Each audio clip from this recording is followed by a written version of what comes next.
Reçu un mail de Alizé de Punavia. Salut Lolo. Salut Alizé.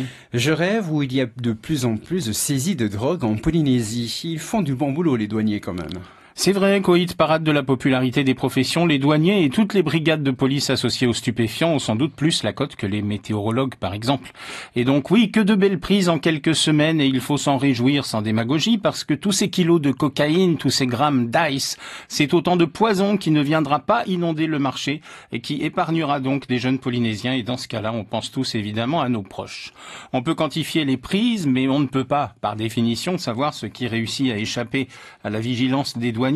Évidemment, on se doute que ces bons résultats ne sont pas le fruit du hasard et sont plutôt la conclusion de longs mois d'enquête, de recoupement d'informations, de surveillance.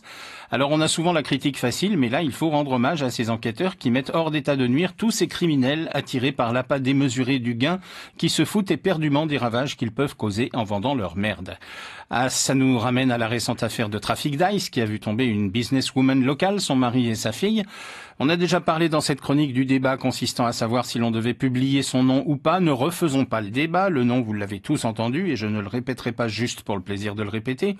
Une femme qui avait tout pour réussir, qui a prouvé qu'elle savait mener à bien des projets et qui donc entraînerait sa famille, emploi du conditionnel, présomption d'innocence, dans un trafic d'ice et qui dort depuis quelques nuits à Nutania.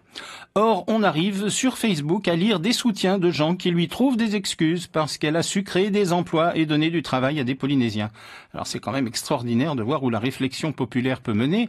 Alors là aussi, rendons hommage aux nombreux chefs d'entreprise du Fénois qui font travailler des familles entières et qui vivent dans la légalité et l'honnêteté, sans agissement criminel, risquant de couler leur boîte et sacrifier leur personnel.